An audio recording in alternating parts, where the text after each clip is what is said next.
Today I'm gonna answer viewer questions. I took 5 questions so far. I have them on the other screen, so I'm gonna read it up right now, one by one. I'm gonna give you my answer. Also have a browser ready to show whatever thing that is needed to show on the browser. The first question is, how do I get started in cybersecurity? Okay, so that's an oldie, right? Well, okay, it's a big question. How do I get started with that? So basically, you're just gonna take in stuff. Take in as much as you can take. Whatever you find, whatever you get your hands on, embrace it, do it. Don't stop yourself saying like, I want to do this narrow path. There's no narrow path. Cybersecurity is a broad path. So you basically need to embrace almost every single aspect in the IT or information technology area. Starting off by what is network communication, for example, what is a computer, how does a programming language work. It's a really good idea to learn a programming language. That's really gonna be your number one, because that is how a computer works, really. So people keep asking, is it important to know a programming language? Yes, because a programming language is the way a computer works. So basically, understanding how to build stuff for a computer gives you a better understanding of how a computer works. But that kind of, goes for the same very generic answer for every kind of how to get into computers. But what about cybersecurity? Well, you begin somewhere. I tend to recommend stuff like TryHackMe and HackTheBox and Udemy, and go to LinkedIn Learning and just search cybersecurity or security information technology security or so on. Just go ahead and Google and type something. Sometimes when you Google, this is what you need to find your inner explorative person saying, I want to find stuff. Sometimes you find stuff, you stumble upon a link that points towards something that just sparks you. If it really sparks you, you're going to go down that road and continue going that road until you consumed every single comma and dot and every single sentence of that piece of knowledge. And then you go back to your original path and continue onwards and just get more and more and more. At some point in time, you will begin to see the bigger picture. When you see the bigger picture, you know that you're on the right path, you took the right decisions, and you are having enough knowledge to probably get a job. I'm not going to set any time frame on it, because people say like, oh, you can go and learn cybersecurity in 12 weeks, you can go blah, blah, blah. No, you cannot. It is something that takes years, to master. You can become really, really good at just one thing in 12 weeks. For example, configuring Apache servers. Sure, why not? But I'm not saying you should be good at one thing, because cybersecurity is many things. And that just takes, a lot of effort to get into. So you cannot really become really, really good at cybersecurity in 12 weeks, or whoever say that on YouTube or advertise. Get started with introduction to, sure, introduction, get started with. Everything have a start. Every start contains at least 12 weeks before it becomes start point 1.1, if you get my point. So, a more straight answer would be how to get started in cybersecurity. That is basically just go ahead and start somewhere, whatever path you're on, how much knowledge you have, because there is no right way for anyone. I don't really care what all the popular YouTubers say on YouTube, that you can just do that and boom, and you're a hero to ninja, whatever they call it, zero to hero, there we go. It doesn't work. It doesn't work. So it's not that really way to go. Second question is, which resources are best for cybersecurity? Well, yeah. Again, depending on where you are, there's a lot of really good resources. Already mentioned those, TryHackMe, HackTheBox, LinkedIn Learning, Udemy, whatever. Apart from that, you need to probably buy some gadgets. That would be a bad idea. If you know how to communicate to a small board, some sort of Raspberry Pi, and create a small mini computer and start understanding that, things are not as complicated as they could seem. Demystifying things. That is a big part of the resource you need to unfold yourself. So you need to unfold that, demystifying the whole part of what is, because when you think about it, for example, this small cable here, it's just a piece of plastic with some wires. There's nothing going on in it.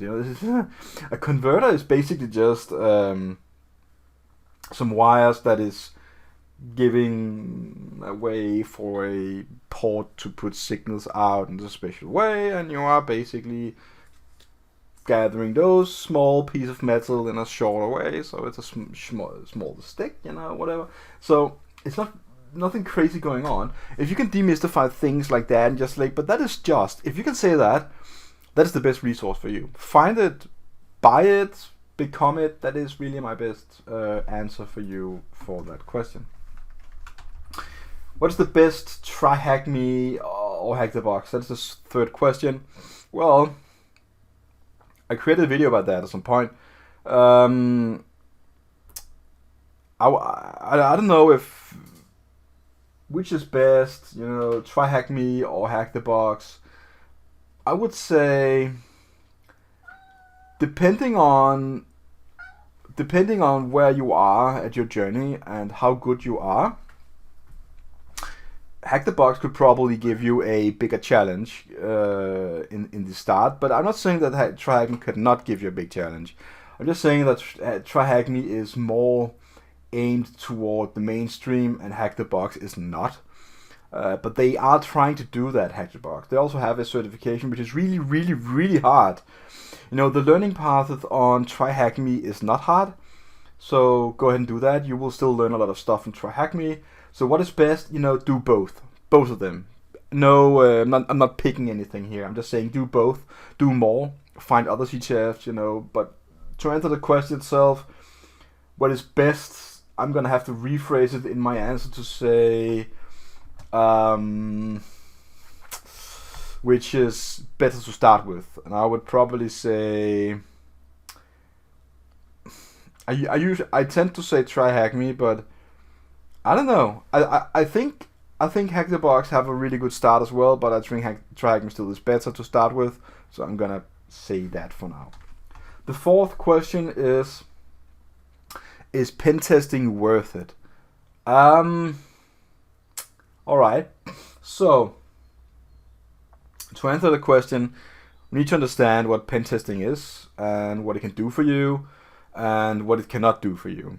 Well, pen testing is an act of digital violence in a way, where you perform different ways to, try and get access to a computer or misuse a protocol or something like that.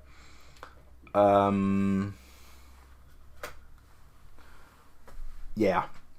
What it benefits is probably a more difficult question to answer, because pen testing can benefit in many ways. It can benefit in the way that you can get a better understanding of how the system works and the weaknesses of it. Some weaknesses are difficult to find if you are configuring stuff, because you're probably doing it by the book. And I want to say that, doing stuff by the book can itself create vulnerabilities and normal static paths towards inside the system to gain access to some resource, because you are taught by a school, a book, a teacher, something like that, and you probably know that all teachers are not the best. Some are better than others, and even though that it hurts me saying this, I do know some teachers that are absolutely great in the act of teaching, but their knowledge is not that great, so they lack the part of being of knowing that topic well enough, but they're really good at conveying, giving the knowledge, serving the knowledge, but that is not enough. So as much as it hurts and pains me to say that, even though I've been in the teaching area for like 13-14 years now, It is just very important that, you know, the way you're being taught how to do stuff, configure stuff. So if you're gonna go and pen test that, well, it's a long answer, but it's also a thing, because there are businesses that only live off and from pen testing. You know, if I should choose pen testing or just more configuration and better admins, you know, I would probably choose more admins, because those are the ones that are gonna fix the stuff at the end of the day. If I have no one to fix the stuff at the end of the day, pen testing is not gonna do anything for me. So it's really important to understand that pen testing is not gonna bring you more security. Basically, it's not. It will bring forth where your issues are, but it's not gonna fix it. The actual act of pen testing, the violence I talked about, is not gonna fix anything.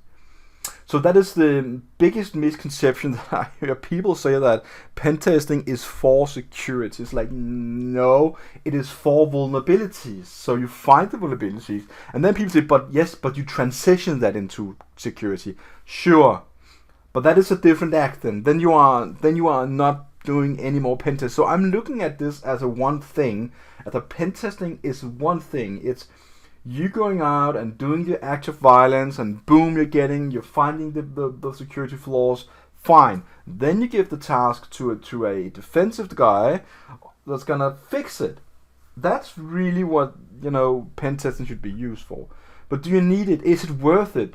Well, some occasions, yeah, but I would say these days it's probably better to do a combination in like a red team assignment than just a raw pen testing where you pen test my website. It's like, yeah, but that's very 2000-ish, you know. 20 years ago you did that a lot, but these days I don't know, you know, people using so many frameworks and stuff like that, and if we all just, you know, take onto us the general security rules of not using third-party plugins, try and use a good framework, use what is commercial, keep yourself updated, have long passwords, stuff like that, you shouldn't do pen testing. All right, so the fifth question, and it's gonna be the last one. It's should I go for governance? Yeah, absolutely. Governance is the way to go if you want to earn big money, the big buck, right? The money. Governance is the way to go for you, because governance is gonna it is, whenever you have a specialist doing one type of job, that specialist is controlled by people that know where to put the specialist. That is more important than the specialist just going nuts in one direction, because if you're just going one direction and keep doing something, you end up having Fort Knox, and the specialist is going to say like, but yeah, it's so secure, but yeah, you don't need it. Because the generalist, which is more like governance, like the person behind all the implementations and plans and stuff, that is just more important in ways, because it is needed. Where you're gonna focus all your work, you know, if you have a 130% work power and you need 500 to cover a whole day, basically you're short, you know, 3.7 persons. And how would you then, you know, fill in that day? That is not for specialists, because a specialist is going to think my area is the best. That is why you need a generalist, like someone in governance that know more like, you know, compliance and rules and regulation and procedures and plans, all these kind of things. That is way more important. But you also need a specialist. I'm just saying, should I go for governance? Absolutely. So that's the 5 questions. I'm gonna end it now. It's been a blast. Thanks for the questions. Please give me more. Take this video as, you know, the way to ask me questions, and I will just gather them and at some point, you know, create a video for them. So if you're not subscribed, you know, please consider doing that, because like only 5% that watch my videos are subscribed. So like, what? So I think that's really, really funny. Please do that. Please consider that and like the video. Leave a comment below. I'm here for you. I'm not gonna create any fancy video that will sit and entertain you in a certain way. I'm here for knowledge. You should learn stuff, and that's my goal for you, to help you get better. Have a nice day, and see you again online.